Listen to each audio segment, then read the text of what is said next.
Welcome back to Fast Market House Coffee alongside Kevin Green. It's time for cash tags. For that, we'd like to welcome in Megan Brantley, the Vice President of Research at Likefolio.com, to discuss the trade desk. Hope you had a great holiday. Megan, thanks for joining us.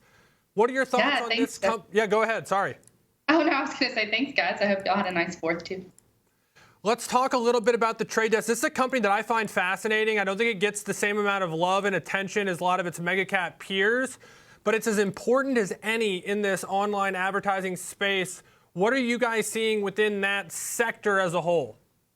You know, this is actually one of our favorite names right now, and part of that is because we think that this sector is set to expand pretty significantly in the second half of the year. We've got some major events. You've got things like the Olympics. You've got a presidential election, and we see just at large an increased rate of ad spend in the second half of 2024, and this plays kind of directly into the trade desk's specialty.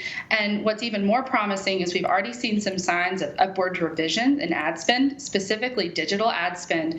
And whenever we break out the different types of ad spend when it comes to growth, we see significant strength in connected TV ad spend.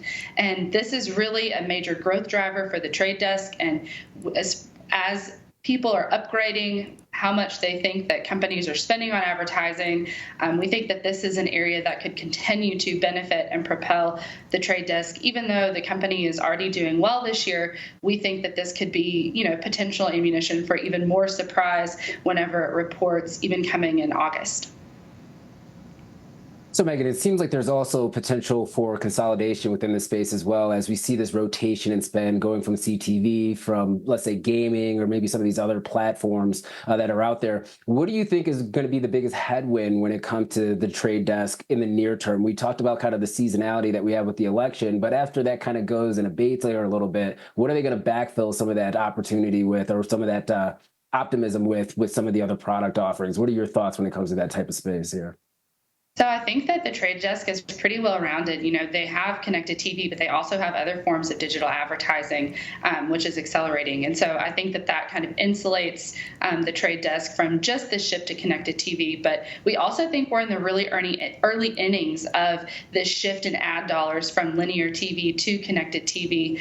And this will continue to benefit the trade desk even after, this election cycle and things like that. If you look at the overall ad spend, you still have more dollars that are being spent on linear TV models versus connected TV. But whenever you look at the shift in households who have connected TVs versus have traditional cable, we now see more households that have exposure to connected TV versus traditional cable. So we think that this shift will continue to tilt in favor of the trade desk.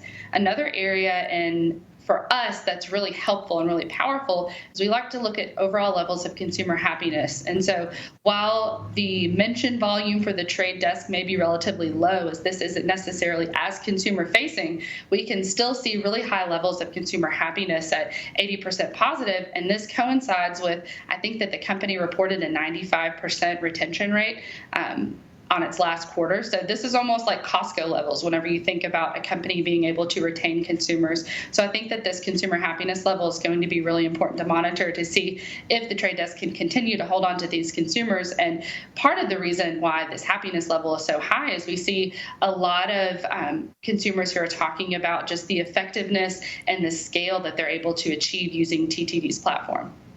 How is a company like Alphabet, which is going to be what we actually talk about at the end of our program, working perhaps against this company? I would see them as sort of rivals in this space. And even within kind of the TV world, you of course got YouTube as a streamer, but the YouTube TV platform seems to be the most disruptive kind of element within this space at the moment, as it's sort of bridging streaming to that traditional cable market. And of course, their relationship with the NFL. But I'd imagine Alphabet's doing their own kind of ad sales, as they've already done so much of that work with their search platform.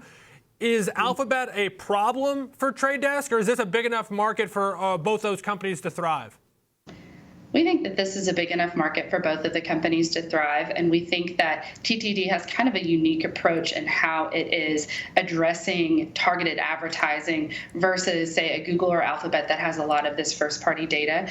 We see rising concerns just from consumers about privacy and feeling targeted whenever they're exposed to an ad, and TTD has different methods and a more privacy-centered, approach to that advertising. But at the end of the day, advertisers really care, is their ad meeting the audience that they want it to meet? So far, we see TTD doing an increasingly good job of that, but there's certainly opportunity for plenty of other players in this arena to do well, including Google. One not on here also is including Meta. So I think that there are plenty of players in this advertising space, but we see TTD just because of its niche and especially its exposure to connected TV. I think that it recently announced partnerships with Disney and also NBC Universal. So I think that these are really critical moving forward, and we'll continue to watch for expansion there. But for now, we expect this area to continue to be a growth driver for the company. Megan, we're still quite a bit of ways away from their next earnings release, which isn't until like the first or second week of August. But if it was right around now, do you guys have sort of an earnings score area that you'd have for TTD at the moment? Yeah, so we're leaning bullish. I'm sure you guys can tell most of my commentary thus far has been pretty positive about TTD. We're watching some acceleration, specifically just in the last month. So I think it's going to be really helpful and really important for us to see, okay, how does how does happiness change over the next month? How do web visits fare? We see significant growth just over the last 30 days in that area specifically. So I think that's going to be really critical to watch. But so far, we're leaning bullish, noting that the expectations are very high for this company. Appreciate it as always. Enjoy the weekend. Thanks for taking the time here on the Friday to join us. Megan Brantley, the VP of Research at likefolio.com, with the optimistic look at the trade desk. Kev, don't look